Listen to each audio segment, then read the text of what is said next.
आज की इस वीडियो में हम डाटा सिस्टम एनालिसिस के चैप्टर 2 का लर्निंग ऑब्जेक्टिव 1 डिस्कस करेंगे। तो इससे पहले कि हम लर्निंग ऑब्जेक्टिव 1 डिस्कस करें, मैं आपको चैप्टर का थोड़ा सा ओवरव्यू दे देता हूं। देखिए, मेरे पास यहाँ पर न्यू स्टडी टेक्स्ट है और ओल्ड स्टडी टेक्स्ट है। अगर आप ओल्ड स्टडी टेक्स्ट को देखें तो यहाँ पर हमारे पास टोटल नंबर ऑफ टॉपिक्स जो है वो 12 है, जबकि न्यू जो स्टडी टेक्स्ट है उसमें नंबर ऑफ टॉपिक्स जो है वो 9 है। तो 3 टॉपिक्स जो लास्ट वाले थे वो ICAP ने जो है एलिमिनेट कर दिए हैं, सिलेबस में से निकाल दिए हैं, तो हमने इनकी प्रिपरेशन नहीं करनी। आपने न्यू स्टडी टेक्स्ट जो है वो डाउनलोड कर लेनी है। एक एक करके हम सारे के सारे जो टॉपिक्स हैं उनको डिस्कस करेंगे। तो सबसे पहला हमारे पास जो टॉपिक है लर्निंग ऑब्जेक्टिव 1 वो है डाटा गवर्नेंस। हमने समझना है डाटा गवर्नेंस की डेफिनेशन क्या है, ये होता क्या है, इसके की कंपोनेंट्स क्या है और गवर्नेंस की जो लेवल्स हैं वो कौन कौन से होते हैं। तो डाटा गवर्नेंस कहते हैं डाटा को थ्रू इट्स लाइफ साइकिल जो है मैनेज करना using people, process and technology, people और प्रोसेस को यूज करते हुए जब हम डाटा को उसकी लाइफ साइकिल के दौरान मैनेज कर रहे होते हैं तो इसको हम डाटा गवर्नेंस कहते हैं।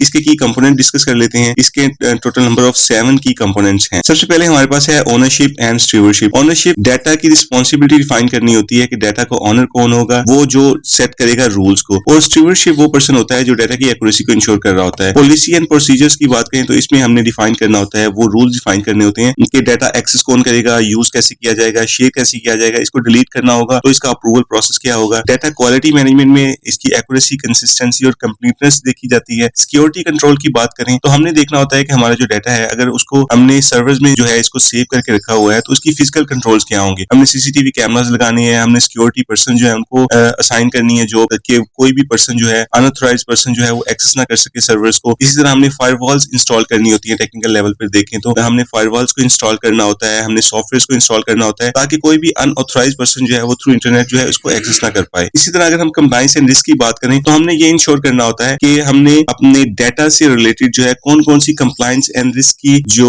लीगल रिक्वायरमेंट है उनको मीट करना है। मेटा डाटा मैनेजमेंट में हमने ये देखना होता है कि हमारा जो डाटा अबाउट डाटा है उसको हम किस तरह मैनेज करेंगे। इस तरह देखिए, हमारे डाटा से रिलेटेड हमारी फाइल का टाइटल हो सकता है, ऑथर नेम हो सकता है, उसकी डिस्क्रिप्शन हो सकती है। ये सारी की सारी चीजें मेटा डाटा मैनेजमेंट में इसको शामिल किया जाता है। और लास्ट में हम देखें तो डाटा के लाइफ साइकिल को हमने मैनेज करना होता है। डाटा कैसे क्रिएट होगा, कहाँ पे स्टोर होगा, उसको यूज करने के लिए किस पर्सन को हमने एक्सेस देनी है, किसको एक्सेस नहीं देनी, और इसका आर्काइव प्रोसेस क्या होगा, इसको हमने परमानेंटली स्टोर कब करना है और कब हम कितनी टाइम के बाद जो है अपने डाटा को कंप्लीटली डिस्पोज कर लेंगे। यहाँ पर हमने ये देखना होता है। तो ये थे कुछ की कंपोनेंट्स हमारे डाटा गवर्नेंस के। अब हम लेवल ऑफ गवर्नेंस की बात कर लें। लेवल ऑफ गवर्नेंस हमारे 3 लेवल पे हैं। सबसे पहले स्ट्रेटेजिक लेवल पे है, यहाँ पे सी सूट्स होता है। सी सूट्स मींस के जो कंपनी के टॉप लेवल सीनियर्स होते हैं, C4 CEO, C4 chief data officer हो सकता है, चीफ फाइनेंशियल ऑफिसर हो सकता है, CFO। तो टॉप लेवल पे ये मैनेजमेंट आ रही होती है। टेक्निकल लेवल पे हमारे मिडिल मैनेजमेंट आ रही होती है, यहाँ पे मैनेजर्स होते हैं। और लास्ट पे वो पर्सन होते हैं जो डाटा को एक्चुअली जो है उसकी एक्यूरेसी को इंश्योर कर रहे होते हैं, जैसे डाटा स्टीवर्डशिप है तो यहाँ पर डूअर्स आ रहे होते हैं। तो लेवल ऑफ गवर्नेंस की बात करें तो स्ट्रेटेजिक लेवल पे जो है वो डिफाइन किया जाता है विजन और पॉलिसी को। टेक्निकल लेवल पे जो है विजन और पॉलिसी को सामने रखते हुए